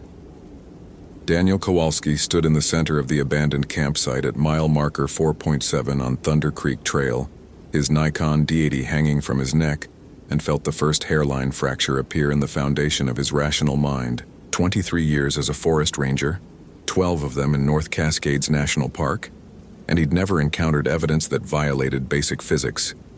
He'd found bodies, solved disappearances, tracked down lost hikers who'd wandered off trail in states of hypothermic confusion. But he'd never found proof that a person had touched 3 surfaces simultaneously from positions that would require her body to occupy separate points in space. The motion-activated trail camera, a Reconix HC600 that Emma Sullivan had mounted to document wildlife, had captured the timestamps. Daniel had checked it twice, then a third time, his methodical nature demanding absolute certainty before he allowed himself to acknowledge the impossibility. The camera didn't malfunction. The images were clear, sharp, sequential. Frame 447, 2:17:33 a.m. Emma's fingerprint visible on the tent's aluminum pole, illuminated by her headlamp. Frame 448, 2:17:33 a.m. The same print on the Douglas fir's bark, the angle suggesting she'd pressed her full weight against it. Frame 449, 2:17:33 a.m. Her hand signing the trail register she'd apparently carried outside, the page fluttering in captured motion. Same second, 3 locations. Physical impossibility. Daniel crouched beside the tent, a big Agnes Copper Spur HVUL2, exactly the kind of gear someone with Emma's backpacking experience would choose. Everything else about the scene screamed normalcy. Sleeping bag arranged neatly inside, camp stove positioned on flat ground with proper clearance, bare canister sealed and hung correctly from the provided cable system. Her Garmin eTrex Vista GPS unit sat on a flat stone, battery dead, but the last waypoint still visible on the screen. Camp Night 3, elevation 3,147 feet. Coordinates that matched their current position exactly. She'd done everything right. That was what made this wrong. Daniel pulled out his notebook, the same write in the rain pad he'd carried for 2 decades, and began cataloging. Emma Sullivan, 26, Seattle resident, experienced backpacker with a summit list that included Rainier and Baker. Reported missing by her sister after she failed to return from a planned 5-day solo trek. The report had come in 72 hours ago. Daniel had hiked in yesterday, following Thunder Creek Trail from the Colonial Creek campground, making steady time through old-growth cedar and hemlock. He'd expected to find her injured, maybe hypothermic, possibly dead from a fall or animal encounter. Not this. Never this. His Motorola CP200 radio crackled with static, the signal weak this far into the backcountry. Kowalski, this is base. Status update. He pressed the transmit button. This is Kowalski. I'm at her last known campsite. Situation is unusual. Sending coordinates for additional personnel. Copy that. What's unusual mean? Daniel looked at the 3 evidence markers he'd placed. Small orange flags numbered sequentially. How did you explain impossible physics over a radio? How did you tell your supervisor that you'd found evidence of a person existing in multiple places at once, without sounding like you'd lost your mind? I'll have a full report when I return. Right now I need to expand the search radius. She left the campsite, but the trail signs are inconsistent. Inconsistent how? I'll explain in person. Kowalski out. He switched off the radio before any follow-up questions could come through. The truth was, he didn't know how to explain the footprints either. They started normal enough. Emma's Salomon hiking boots, women's size 8, distinctive tread pattern he'd memorized from the missing person file. The prints led northeast from her tent, moving upslope toward the ridge that separated Thunder Creek from Fisher Creek. Standard evacuation route if she'd encountered trouble. The prints were evenly spaced, suggesting a normal walking pace, no signs of running or panic. Then at 30 yards they changed. The left footprint remained human. The right one transformed mid-stride into something else. 4 distinct pad marks, claw indentations, the spacing and depth consistent with a large canid, wolf maybe, or a particularly large coyote. Except the stride length didn't change. Whatever had made that print had been moving at the same pace as the human footfalls, matching rhythm and direction exactly. 10 yards further, both prints were animal. 20 yards after that, human again. Then a stretch where the left prints were human and the right were bird-like. 3 forward-facing toes and 1 rear-facing, too large for any species Daniel knew inhabited these mountains. He documented everything with photographs using a ruler for scale, noting the soil composition and moisture content. His training screamed contamination, multiple overlapping tracks, coincidental positioning. But his eyes saw the impossible truth. These prints formed a single trail, one set of tracks that transformed as they progressed, as if Emma Sullivan had been shifting between forms with each step. Daniel followed them. The analytical part of his brain, the part that had carried him through 2 decades of rational problem-solving, had retreated somewhere deep and quiet. What remained was older, more instinctive. The part that remembered his grandmother's stories, dismissed as superstition, relegated to childhood memory. Stories she told in Polish, switching to English only when his mother insisted. Stories about things that walked on 2 legs and 4, that wore human faces, but weren't human underneath. Striga, she'd called them. Creatures born wrong, hungry for more than food. But this was Washington State, not old country Poland. This was North Cascades National Park in 2007, a place of rational explanations and documented wildlife. Daniel had taken courses in forensic tracking. He understood decomposition rates and predation patterns. He knew that animals didn't transform, that shape-shifting belonged to folklore, not to his incident reports. The tracks led upslope, winding between glacial erratic boulders and stands of mountain hemlock. The elevation increased steadily, 4,000 feet, 4,200, 45. Daniel's breathing came harder, the October air thin and sharp with approaching winter. He'd grabbed his day pack, leaving the tent and its impossible evidence marked with GPS coordinates for the follow-up team. His pack held the essentials: water filter, energy bars, first aid kit, space blanket, headlamp, spare batteries, and his service Glock 22, which he'd carried for 15 years and never fired outside the range. The weight of the pistol against his hip felt suddenly inadequate. At 4,800 feet, the prints disappeared entirely, not gradually, not obscured by rocky terrain. They simply stopped at the edge of a small clearing, as if Emma Sullivan had stepped from soil onto air and kept walking into nothing. Daniel stood at the termination point, turning slowly, scanning for any continuation. The clearing was roughly circular, maybe 40 feet across, carpeted with kinnikinick and bear grass. The vegetation showed no signs of disturbance. No broken stems, no compressed growth patterns. She hadn't walked across this space, but something had. The trees surrounding the clearing bore marks, deep parallel gouges in the bark, 4 lines each, spaced like claw swipes, except they were too high, 8 feet up the trunk on average, some reaching 10. No bear could reach that height standing upright.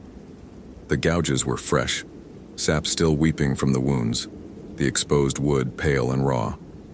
Daniel approached the nearest tree, a subalpine fir, and examined the marks more closely. They weren't random. Each set of 4 gouges formed a pattern, the spacing and depth deliberate. He'd seen enough territorial marking to recognize it, but the scale was wrong, the height impossible for any animal that should exist in these mountains. His radio crackled again. "Kowalski, this is base. We're sending Peterson and Martinez as backup. ETA 4 hours. Confirm receipt." "Confirmed," Daniel said, his voice steady, despite the wrongness pressing against him from every direction. "Tell them to bring climbing gear and spotlights."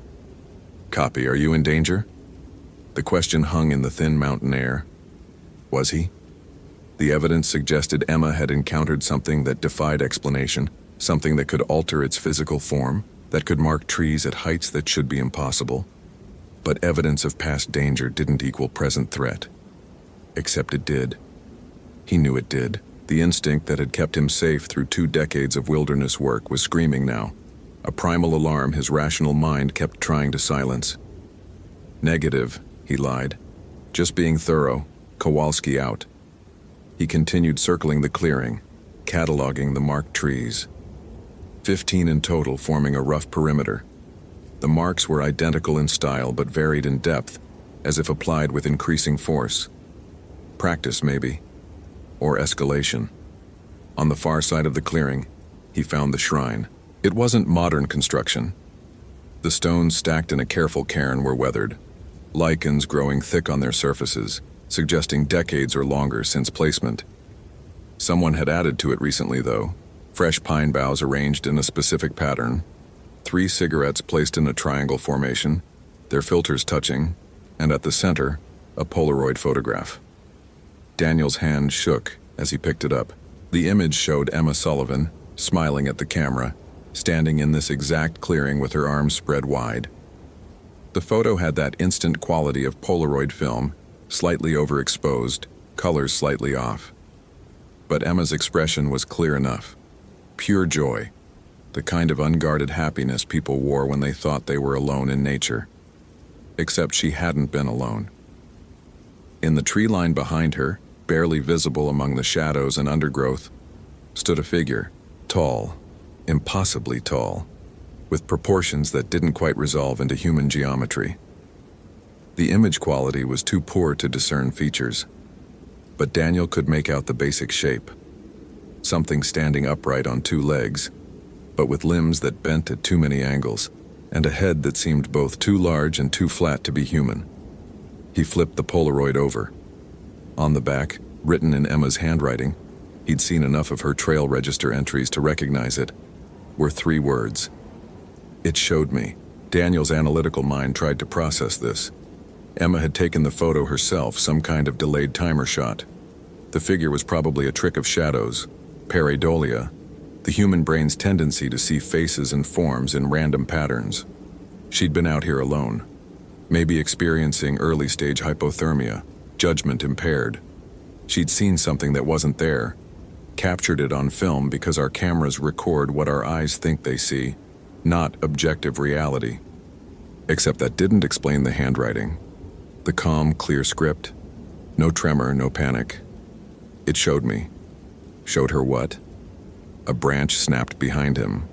Daniel spun, hand moving automatically to his pistol. The clearing remained empty. The tree line showed nothing but shadow and bark and the slow swaying of branches in the wind that had picked up as afternoon slid toward evening. But he'd heard it? Distinct, deliberate. Not the random crack of settling wood or animal passage. Something large had stepped on deadfall, not caring if it made noise. "Emma?" His voice carried across the clearing, too loud in the mountain silence.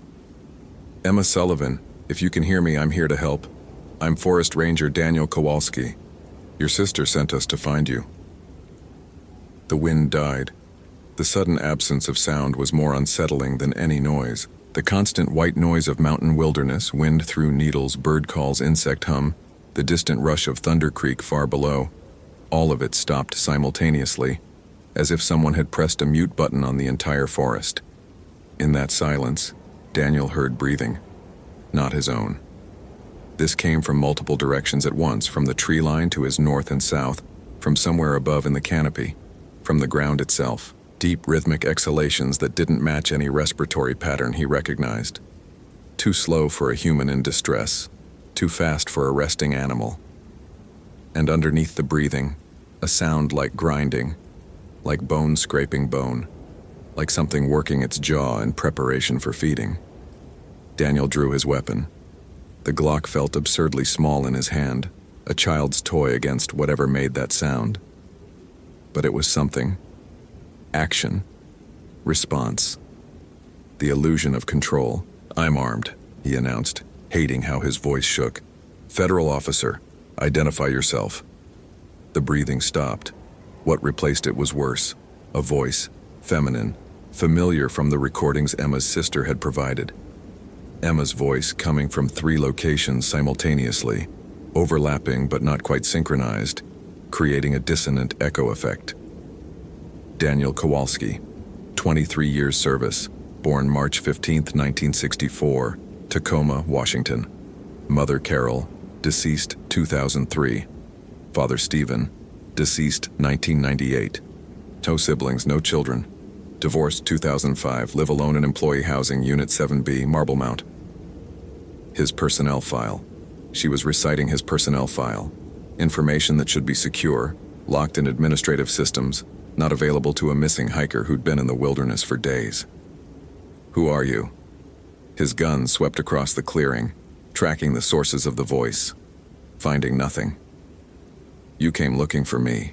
The words came from directly behind him now, close enough that he should feel breath on his neck. Daniel spun, finger on the trigger guard, muzzle pointing at empty air. Nothing. No one. Just the shrine with its Polaroid and cigarettes and ancient stones. "The tracks," the voice continued now from above, from the canopy itself.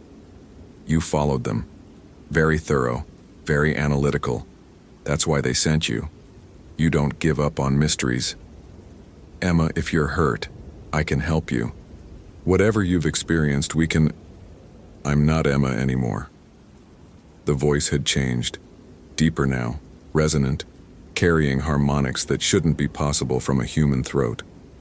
And it came from everywhere and nowhere, surrounding him, pressing against him like physical weight. "She invited me in, Daniel Kowalski. She came to this place, this sacred place, and she asked to understand. She wanted to see what lived in the spaces between. She wanted the truth behind the stories. And I showed her." Daniel's mind raced through the briefing materials. Emma Sullivan, graduate student in anthropology at University of Washington, specializing in indigenous folklore of the Pacific Northwest. Her sister had mentioned she'd been researching something for her dissertation, had been excited about a discovery she'd made in the park archives. "You're researching skinwalker legends," he said, forcing his voice steady.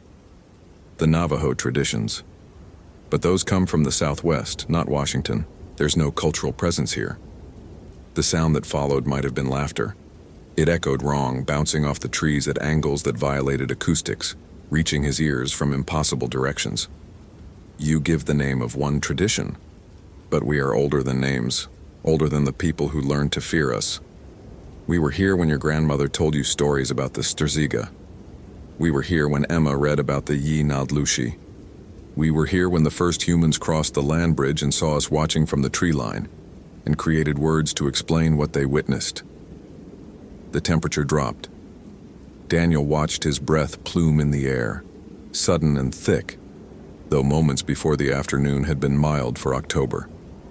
Frost began forming on the Kinnickinnic, spreading outward from the shrine in a perfect circle. "We wear many names because we wear many shapes. That is our nature. To be between, to be transition. The moment when one thing becomes another." The trees at the clearing's edge began to move, not swaying in wind. There was no wind. Moving deliberately, their trunks bending with the fluid quality of living muscle rather than rigid wood. The bark rippled, patterns flowing across the surface like oil on water. And in those patterns, Daniel saw faces, human faces pressing outward from inside the trees, mouths open in silent screams, hands reaching toward him through wood that suddenly seemed more membrane than solid matter. Emma's face was among them. He recognized her from the missing person photos, but wrong. Stretched, distorted, her features pulled across too much area, her eyes too far apart, her mouth extending nearly to where her ears should be. She wanted to see, the voice said, now coming from Emma's tree-trapped mouth, her lips moving out of sync with the words. She wanted to understand. So I let her look through my eyes. Just for a moment. Just long enough to see what I see. What do you see? Daniel heard himself ask, the question escaping before his rational mind could stop it. Everything. All at once. Every form. Every possibility. The space between human and animal. Between solid and spirit. Between alive and dead. We don't shift between shapes, Daniel Kowalski. We exist in all shapes simultaneously. Your limited perception forces us into one form at a time, but we are always plural, always transitional, always becoming. The faces in the trees pressed harder against the bark. Emma's stretched mouth opened wider, dislocating, unhinging, revealing depths that went too far back, darkness that extended beyond where her skull should end. She couldn't hold it. The seeing. Human minds aren't built for plurality. They need singular perspective, linear time, discrete boundaries. When I showed her how to see as I see, her mind tried to be in all places at once. It broke her very beautifully. Daniel's gun hand was shaking now, the muzzle wavering between targets that weren't really there, or were everywhere. He couldn't tell anymore. The clearing seemed to be expanding and contracting simultaneously, growing larger while closing in around him. The fingerprints, he managed. The tracks. Her last moments of consciousness. Trying to exist in multiple locations because she'd seen how I do it. Reaching for tent and tree and register all at once. Walking on 2 feet and 4 and none. Your camera captured the truth. She was there all at once until she finally came apart. Where is she now? The question hung in the crystallizing air. The faces in the trees had multiplied. Dozens of them now, hundreds. All showing some version of Emma Sullivan mid-transformation, caught between human and other, frozen in the moment of becoming. Everywhere you looked today, the fingerprints were her reaching, the tracks were her walking. The voice you're hearing is her vocal cords, borrowed and shared and spread thin across multiple throats. She's in the trees and the stones and the soil. She's between forms now, like me, still transitioning. It takes a long time for humans to finish the change. Let her go. Daniel surprised himself with the firmness of the command. Whatever you've done to her, reverse it. Release her. Release her to what? Her old form? That shape can't contain what she knows now. Her mind opened too wide. Closing it would kill her more thoroughly than any transformation. Daniel's analytical nature fought through the horror, grasping for logic, for procedure, for anything that made sense. What do you want? Why tell me this? Why not just... He couldn't finish the sentence. Why not just kill me too, hung unspoken. Because you followed the tracks, Daniel Kowalski. You saw the impossibility and didn't turn away. You documented and analyzed and pushed forward even when the evidence violated everything you understand about reality. That's rare. Most people stop thinking when confronted with the impossible. They dismiss, explain away, refuse to see. But you saw. The faces in the trees began to recede, sinking back into wood, leaving behind smooth bark that showed no evidence of their presence. The frost retreated. The temperature rose slightly, though not enough to feel warm. Evening was coming regardless, the sun dropping behind McMillan's spire to the west, long shadows reaching across the clearing. I could show you, like I showed Emma, let you see through multiple eyes, exist in multiple forms, understand the spaces between categories your language forces you to think within. Would you like that, Daniel? Would you like to be free of singular perspective? Every instinct screamed no. But the analytical part of his mind, the part that had been growing quieter all day, whispered a different answer. Wouldn't understanding this be valuable? Wouldn't documentation of a genuine supernatural entity be worth the personal risk? Wasn't that the job, ultimately? To investigate the unexplained? I'm not a researcher, he said aloud, talking as much to himself as to the presence surrounding him. I'm a ranger, My job is to find Emma Sullivan and bring her home. She is home. She's in every tree you marked, every stone in this shrine, every breath of wind through this clearing. This is what she wanted, to be part of the wilderness she loved, to transcend the boundary between observer and observed. That's not what her family will want. They'll want a body, a burial, closure.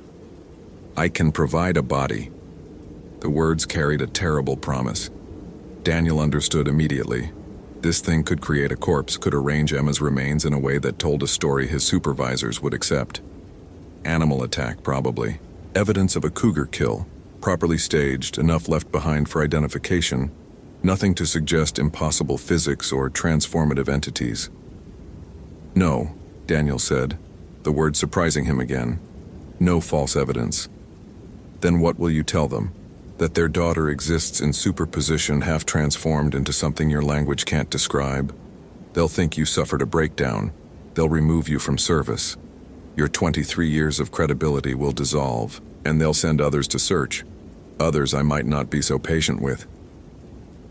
The threat was clear but delivered without malice. A simple statement of fact.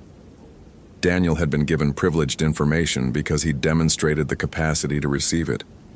Others might not be so fortunate. Give me one night, he heard himself say. Let me think. Let me understand what I'm dealing with before I decide what to report. Silence. The clearing held its breath. Daniel realized he was negotiating with something that existed outside his paradigm of reality, trying to apply human concepts of time and decision-making to an entity that apparently experienced consciousness non-linearly. One night, the voice agreed, now coming from a single direction. The shrine itself, specifically from the Polaroid still lying face up on the stones. But don't stray far, Daniel Kowalski. The change has already started in you.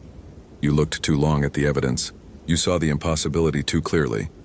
Your mind is already trying to exist in multiple spaces, already questioning singular perspective. What do you mean?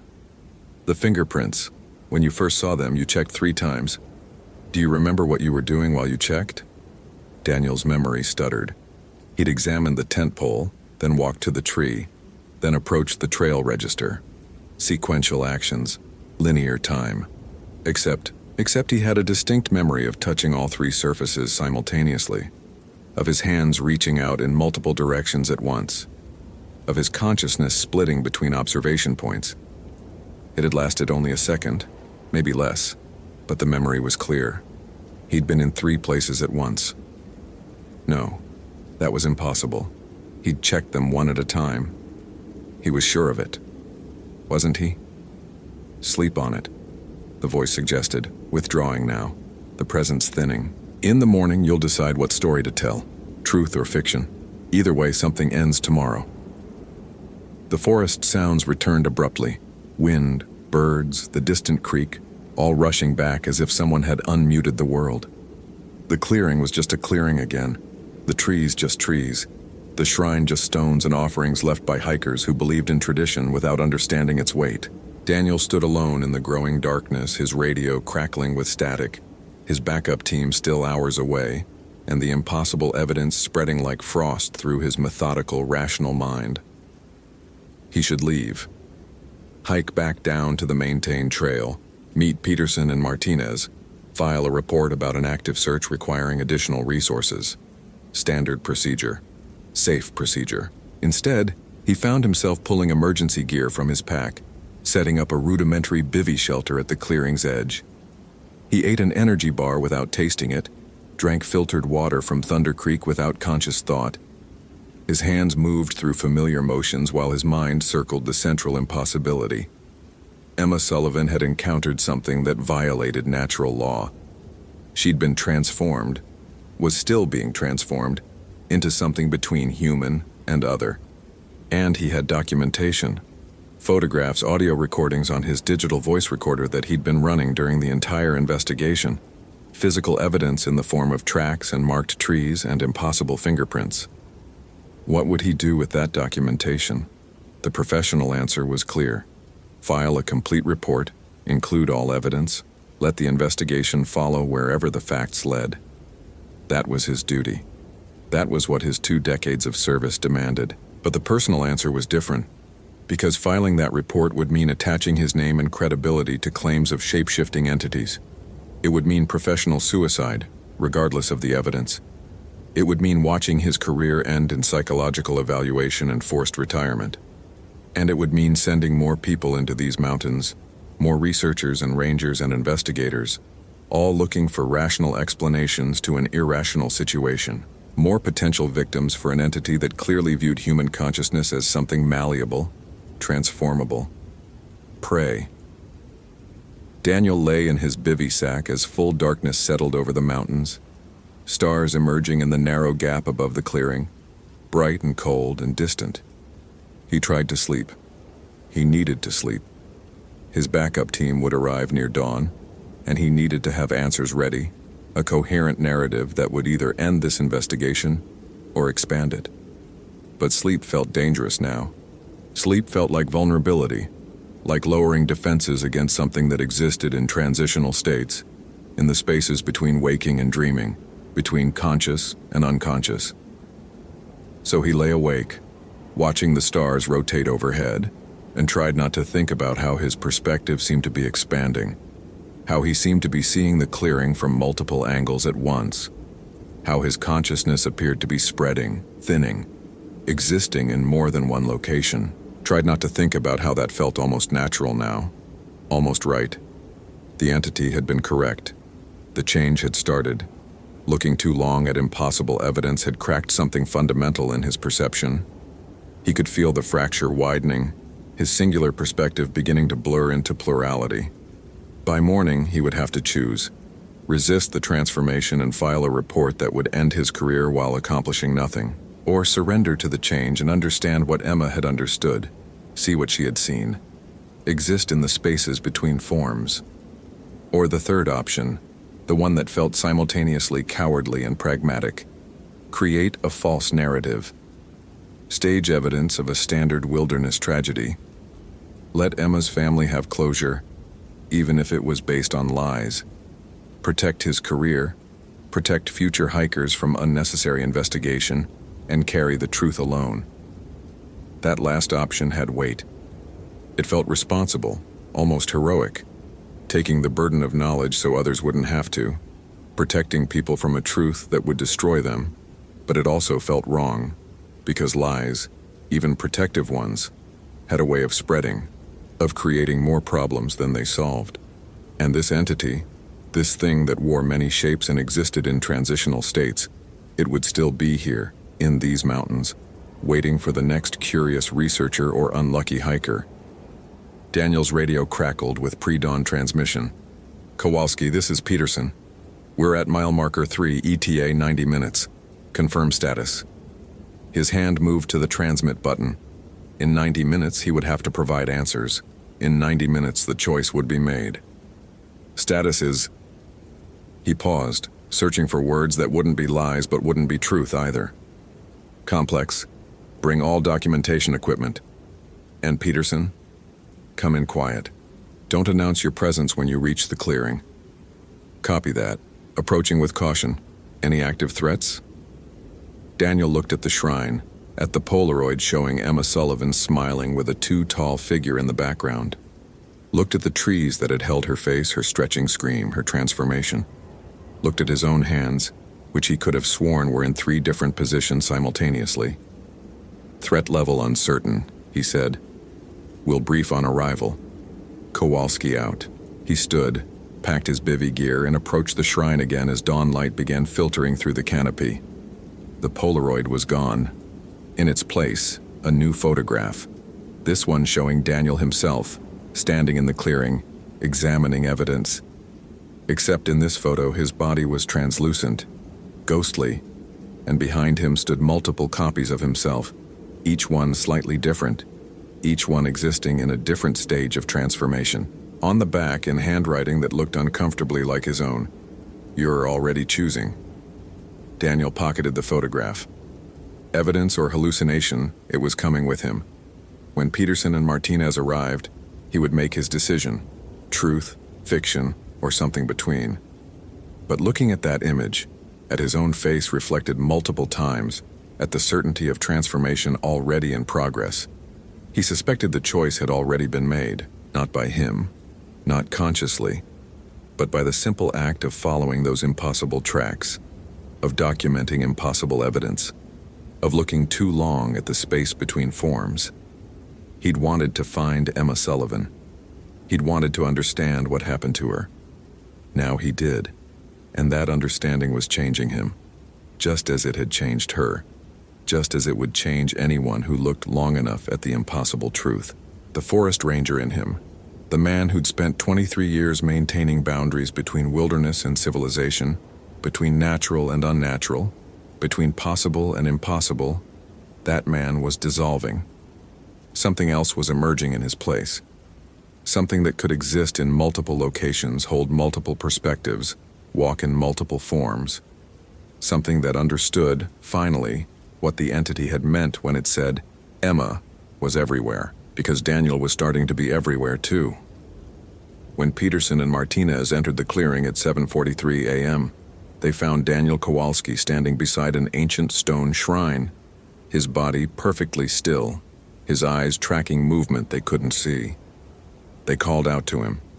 He didn't respond immediately. When he finally turned to face them, both rangers would later report that something in his expression had changed, that he looked at them with eyes that seemed to see from multiple angles at once, that when he opened his mouth to explain what he'd discovered, his voice came from several directions simultaneously.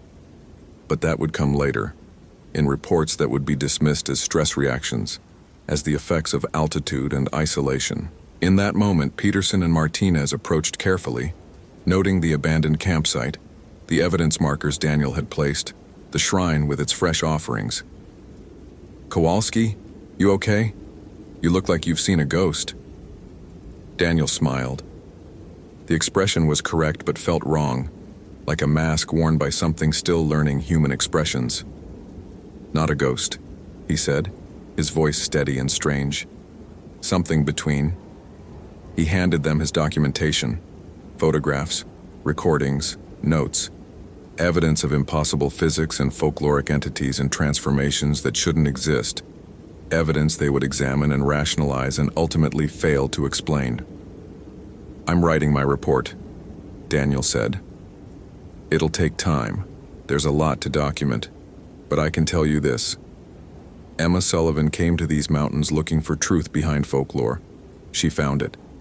Found what? Daniel looked back at the shrine, at the trees, at the spaces between solid forms, looked with eyes that now saw from multiple perspectives, that understood plurality of existence, that recognized the artificial nature of singular consciousness. What we've always feared, he said. What every culture has warned about in their own language. The things that live in transition, the ones that exist between categories, the shapes that walk. He turned back to his colleagues, and for just a moment, just one terrible moment, Peterson and Martinez saw him as he was becoming. Not a single man, but multiple copies, overlapping and diverging, existing in the same space while occupying different forms. Human and animal and something else, all at once, all transitional, all caught in the process of becoming. Then the moment passed.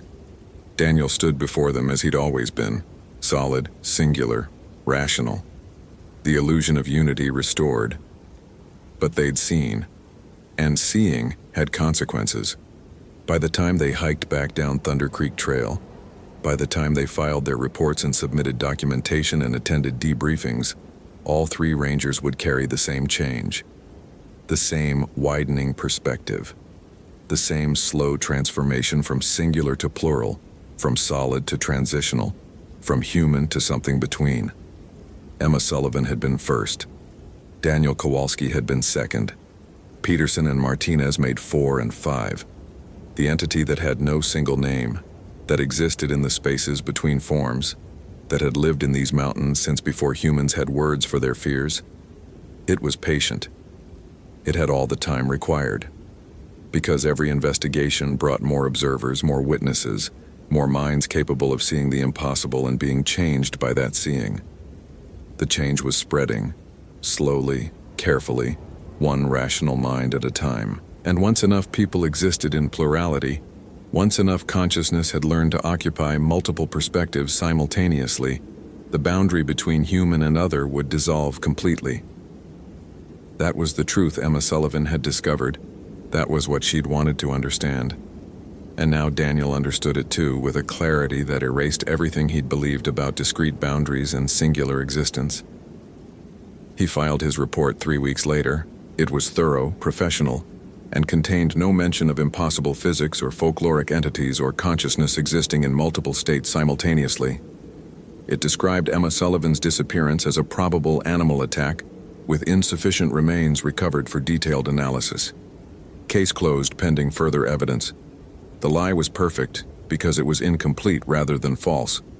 There had been an attack, though not by an animal anyone would recognize. There were remains, though they existed in forms that exceeded standard definitions of physical matter. The case was closed, though the transformation continued. Daniel Kowalski continued working as a forest ranger for North Cascades National Park.